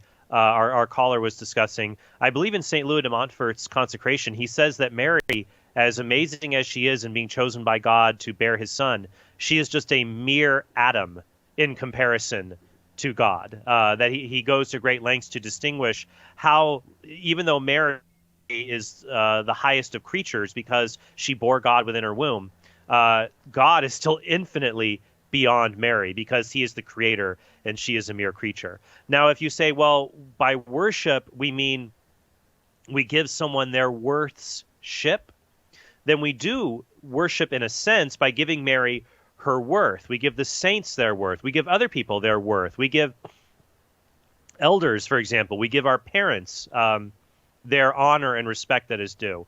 So as creatures, we give honor to other human beings who deserve it, but the highest honor is due to God alone. A terminology that's used in theology in Latin is to say that latria is the kind of honor that is given to God alone, members of the Trinity. Dulia is the honor given to saints who are in heaven that we venerate. Hyperdulia is the highest of that we give to Mary. And I think what you could talk about that, Albert, with your friends to say, well, I respect Mary. Maybe instead of using the word honor or worship, you could use a word like respect, or a fancier word for respect, venerate, to say, well, I respect Mary. I give her the highest respect I can as a human being because she said yes to God and brought God into the world. Would you say that you respect the Virgin Mary? I'm sure the person would say, well, yeah, of course I do, but she's not more special than any of us. But then I would say, well, hold on a minute. What does the Bible tell us about this? In Luke chapter 1, inspired sacred scripture tells us through Mary's Magnificat, Mary says, all generations will call me blessed. So then I might ask that person, do you call Mary blessed? What special praises do you give her? The Bible says right here that we're to call her blessed, to give her a special kind of praise. So I think we can turn it around a bit and to really help the person to see, no, Mary is someone who is special because she leads us to Jesus. And I think it's important to frame it as, look, I want to be the best disciple I can. And who is the best disciple I can model myself after? Some people might pick, like, who do you pick? Do I pick Peter, impulsive Peter? Do I pick Paul with his, with a lot of his issues in his own writings? Well, why wouldn't I pick Mary, the very first Christian, the first disciple, to the first person to have communion with Christ in her womb, the person who has the most intimate relationship with Jesus? Why wouldn't my spiritual life be modeled on her? I might ask the person, is there another person I should who's better for me to model my spiritual life when it comes to having an intimate relationship with Jesus Christ? I don't think so. So I think that those are different paths that I might take. But Albert, if you stay on the line and give us your email, I'd like to send you Tim Staples' book, Behold Your Mother, because that is the definitive book on Mary and the Marian dogmas. So I hope that's helpful. Was that helpful for you? Albert? Did we lose him? Albert? Oh, no, I'm still here. Oh, okay. Was that helpful? Was that helpful? Yeah, no, it helped a lot. Thank you. I appreciate that. All right. Thanks, Albert. Hang on the line. Let's see. We got a lot of folks on the line, Trent, so I'm going to keep going. Let's go to Claire in Ohio. Claire, thank you for your call. Are you there with us? Hello, Claire? I can't hear it. Oh, you can't hear it? Now can you hear it? Hello? Hello? Hello, Claire? Hey, your question. Hi. Hi, how old are you, Claire? 8. Thank you very much for your call. Go ahead with your question for Mr. Horn. Why do we have the Easter Vigil? That's a good question. So starting in the 3rd or the 4th century, people wanted to get ready for very famous feast days. So like Christmas or Easter. People wanted to get ready to celebrate that the night before, even to engage in prayer, to be before Jesus in the sacrament. So the word vigil comes from a Latin word vigilia, which means to be watchful or aware, like to be like someone who is vigilant, is someone who's watchful, is aware, hey, something might go wrong here, what's happening? Vigilant means like be watchful. And so a vigil is like we're watching and waiting for the feast that's going to come the next day. So what started in the early church was that people would celebrate the feast itself, even the major elements of the feast, the night before. And this kind of ties in a little bit in Judaism, because in Judaism, the Sabbath was actually began the Sabbath on Saturday, or Shabbat, began at sundown the Friday before, and it's still celebrated that way today.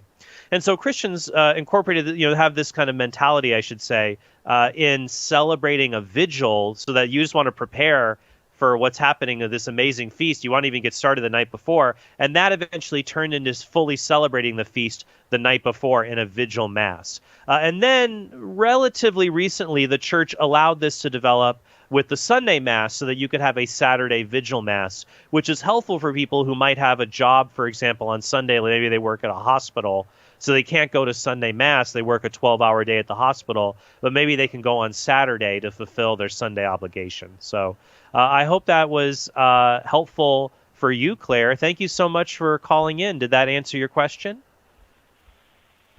Yeah, pretty much. Pretty much. Okay. That's really good. I like it. Claire, you did a really good job. Tell your mom she's got a good daughter, okay? Okay. All right. Bye, Claire. She just laughed. She's like, that crazy guy, that crazy sigh. Why would I tell my mother that? Where are we going? Arkansas. Donna's in Arkansas, watching on YouTube Live. Donna, thank you so much for your call. Go ahead with your question for Trent. Hello. Thank you for taking my call. Sure. It's hard to be brief, but I'm trying to be brief. But I came from a very, very anti-Catholic background, one that I was born into. I'm 57 years old, and 4 years ago, I allowed myself to do research and discovered that the religion I had been a part of, I realized was not true. And so it was pretty scary, and I was trying to find out, well, what is real, because everything I thought I knew was wrong. I mean, I just didn't know what was right and what was wrong, because it was like below zero as far as I was concerned.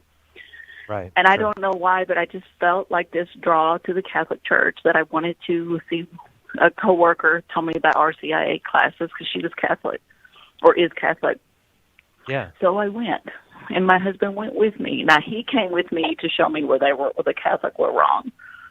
And I also felt like we've been married a very long time, and I trust his judgment, and I wanted to hear what he thought. But I started getting conversion, like when that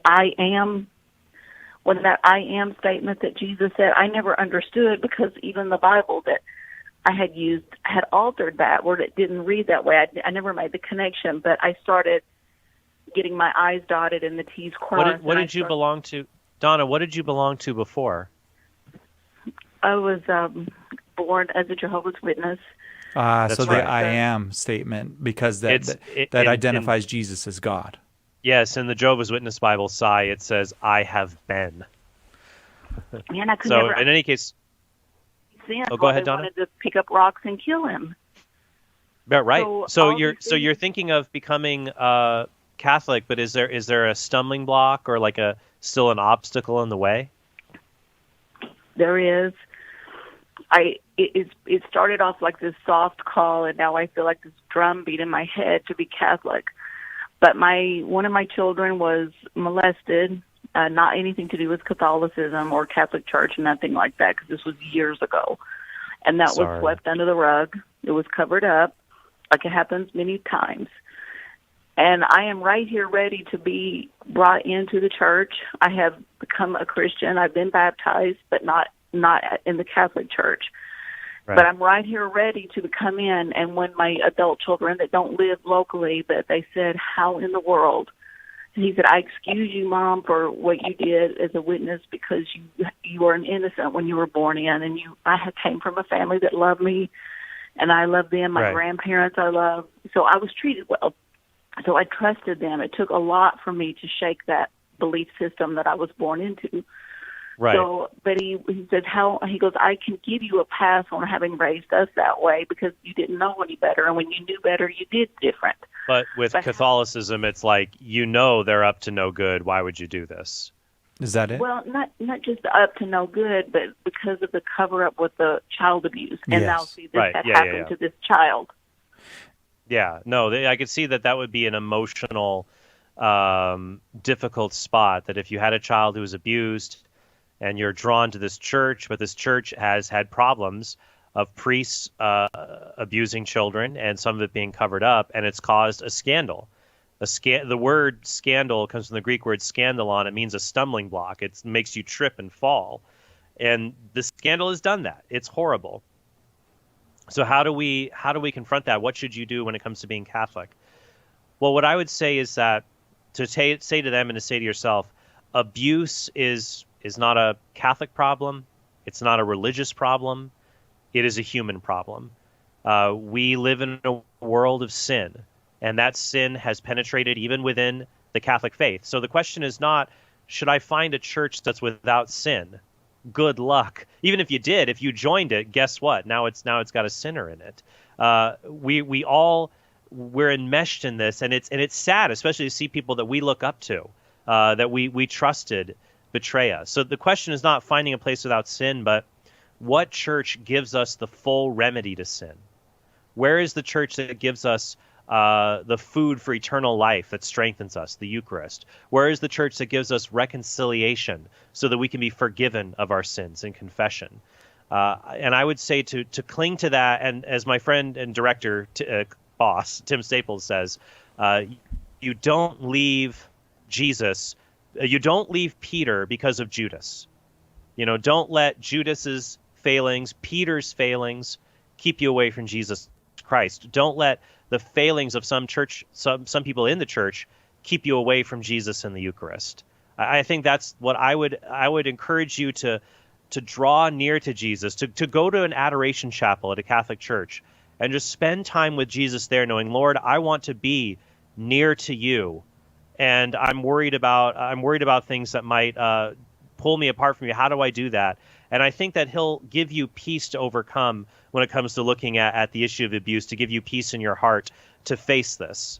Because, as I said, this is a widespread sin throughout society. Unfortunately, it's within the church too. But as a wise person once said, the church is not a hotel for saints. It's a hospital for sinners. Are we going to go to the hospital to be treated or not? So, Donna, what I would like to do is I'd like to send you a copy of my book, Why We're Catholic, which has a chapter on why we're Catholic, even in spite of scandal. And Donna, I just want to, before I kind of hear back from you, I totally get where you're coming from, because I converted and came into the Catholic Church in 2002. When I was baptized, like a month after I was baptized, the news story broke about the scandal in Boston. And it just felt so embarrassing. But I'll tell you what, I have not regretted it since. Not 1 second. Because I now have the food of eternal life. And what the apostle said to Jesus, that when the disciples abandoned Jesus in John 6, he said, are you going to go too? And they said, well, Lord, where else can we go? You have the words of eternal life. And that's the attitude that I still have. Even when priests and bishops disappoint me, I know Jesus Christ will never disappoint me. And his church as a whole will never fall away from his true teaching. So is that a helpful, at least a helpful start? It is. It is. I appreciate it very much. And, I identified as Catholic when I went in the hospital and had surgery about a year ago. I'm not in the church. I identified myself as Catholic when they ask you. So it's like I've come so far, I can't even tell you. It's been life-changing for me, and I'm deeply grateful. I'm so grateful. And I'm very concerned about my family. Like, I understand so many people call in are so afraid for their family, for their children, especially with me bringing them up in the faith that I did, and they couldn't stand it, and they left, as soon as they got to be old enough to. And I would not shun them. And that's also the reason, in part, why I let myself start researching. Right. But anyway, I'm not calling to bash on them either, because most people that are witnesses are love God, and they want to do what is right. They think they are, because I certainly thought I was. Sure. But I realized Oh, sorry. Well, Donna, we're so sorry, we didn't mean to pull you down, but we're grateful that you called in, and we're going to ask our listeners to pray for you. And then, definitely stay on the line so we can get you a copy of my book, Why We're Catholic. It's the book I wish that I had when I was discerning becoming Catholic. So we want to get that to you. We'll pray for you, and definitely call back anytime, all right? Okay, Donna? Thank you. Thank you very much. It was a great pleasure to get to talk with you. I hope we will get to hear from you again, Donna. And hang on, Marie's going to get your information. We'll take a quick break, be right back with more Open Forum with Trent Horn on Catholic Answers Live. Hello, this is Archbishop Alexander Sample of the Archdiocese of Portland in Oregon. Keep that dial right here on Catholic Answers Live.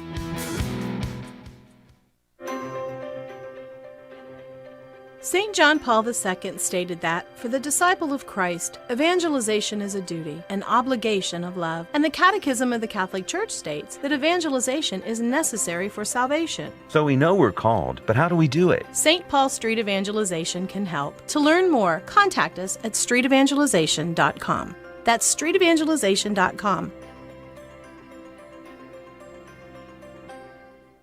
The World Over with Raymond Arroyo. Coverage as seen through a Catholic lens. All people of faith and sincerity need to awaken to this and protect this fundamental right of religious liberty. Expert analysis. Does Revelation judge history, or does history judge Revelation? Stories vital to people of faith. It's part of our faith that comedy and tragedy naturally go hand in hand. Delivered to your inbox every week. Sign up today. Go to EWTN.com/worldover.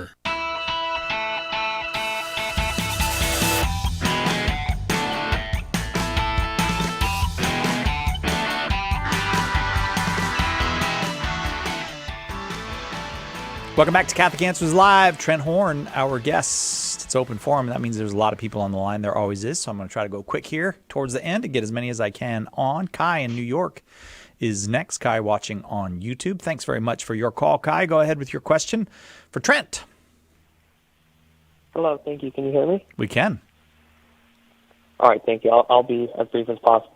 So, first, my question is about the 7 books in the Catholic Bible that aren't in the Protestant Bible, and I wanted to know where they come from, or the historicity behind them, and more specifically also why the Jewish Bible today doesn't have them. So your basic question is, why are Catholic Bibles bigger? Sure, yeah. So if there was a book called Why Catholic Bibles Are Bigger, you would want that book. I suppose that would be a very helpful resource. Okay, then hang on after Trent answers your question, and I have a little surprise for you, Kai. Go ahead, Trent. Well, Kai, yeah, so these are the deuterocanonical books of Scripture.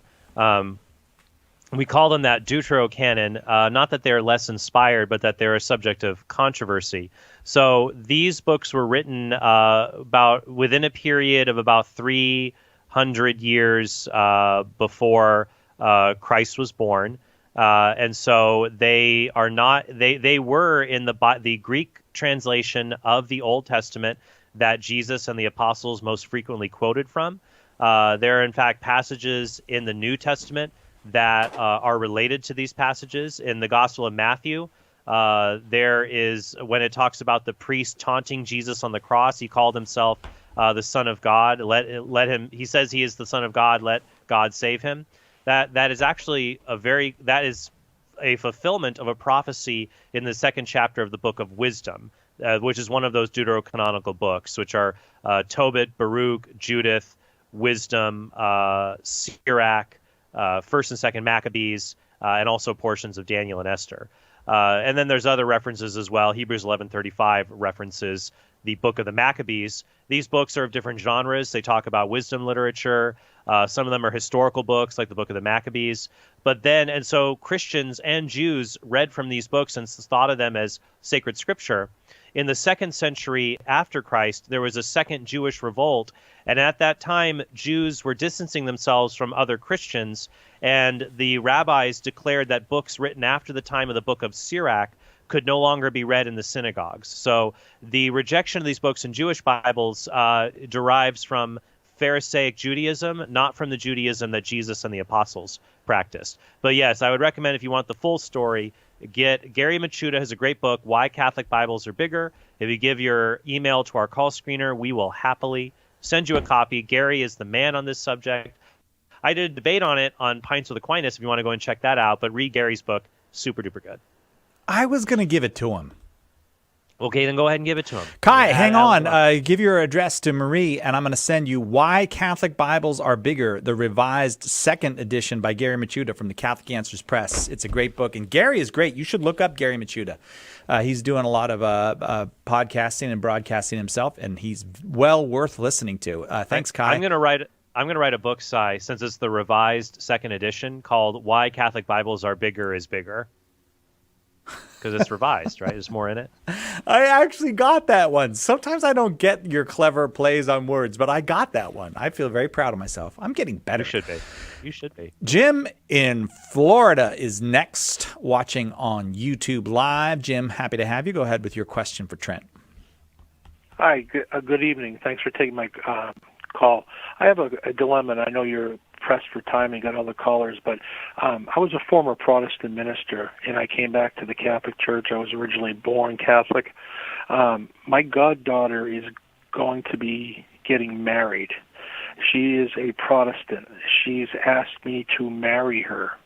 I was wondering if there's any, I still have all my licenses that are valid.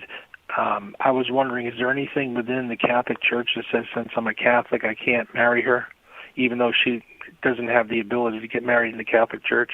Got it. That's a tough one, Jim. Thanks. Yes, Jim. So the Church teaches that you go to Canon 205 in the Code of Canon Law. It talks about Catholics being bound to the ecclesiastical norms of the Church, and including things like ordination. So basically, Catholics, in order to be in full communion with the Catholic Church, you cannot be a minister of another religion. So you said you're a former minister. I mean, you might have all your licenses, your degrees, all these other things. There are people who were priests or Protestant ministers of other denominations or churches who then become Catholic, but they don't carry out those ministerial roles anymore. And so, in fact, I know a priest actually who started performing services at a Protestant church, and he was rebuked by the bishop and then later excommunicated for acting as a minister at a Protestant church while being a Catholic priest as well. In order to have full communion with the Catholic Church, Catholics cannot be ordained in other churches or let's say you were ordained an Episcopal priest or a Protestant minister. You cannot carry out those ministerial functions and still be Catholic. So you couldn't be a Catholic who goes to Mass on Sunday and then leads a Protestant worship service later on Sunday, or even exercises things as a Protestant, acting as a Protestant minister to marry somebody, even if it was a relative. Now, the way you could get around that would be if you had a license from the state to be a civil witness, to act in a purely civil capacity to marry someone, where it is not you acting as a Protestant minister. That's why, if you're a Catholic, obviously a Catholic can be a justice of the peace, can marry people, things like that. If you are acting solely in your role as a civil official or someone the state has deputized, apart from your ministerial background, then you could maybe do that. But you would have to be careful. If there was a risk that people saw you're being a minister again, that could cause scandal, and I would argue against it. So I would say probably most certainly no for you, but there could be other ways. But I would say it could be very confusing and scandalous to others. It seems like you're exercising ministerial functions as if you're still a minister, which you no longer licitly can do that now that you're Catholic. So does that make sense? Yes, it does, and I was kind of leaning that way. I had to ask my parish priest about it, and his answer didn't really set well with me. He was like, "Yeah, go ahead, do it. It's no big deal because they're not considered married in the eyes of the church." So it doesn't matter if they're not married in the eyes of the church. What matters is, like, even for Catholics who are listening, you might say, "My friends want me to marry them, so I'm going to get ordained at the Church of the Internet." And you can pay $50 online, get ordained on the Church of the Internet, or some Unitarian church. They're not going to care. And you could marry someone. But here, as a Catholic, we know the only orders that exist are valid holy orders, and that would be those in communion with the Bishop of Rome and the bishops, the Catholic priesthood. And the Church teaches you can't just apply to be a priest. It's something that the Church chooses you. You can apply. The Church ultimately chooses. So yeah, I would say, Jim, go to the wedding, You can find another Protestant friend to help you do that. Be with her. Give her a copy of Why We're Catholic. But Catholics cannot be ordained in other religions. Just can't do it. Or exercise their previous ministerial functions. Jim, thank you. That was a fascinating question to close on. I haven't had that question before, at least when I've been here. But and that's always interesting to get a new one. Trent Horn from TrentHornPodcast.com, the Council of Trent. Thanks for another great couple of hours. No problem. Thanks for having me, Cy. All right, that does it for us. We'll see you tomorrow, God willing, right here. Catholic Answers Live.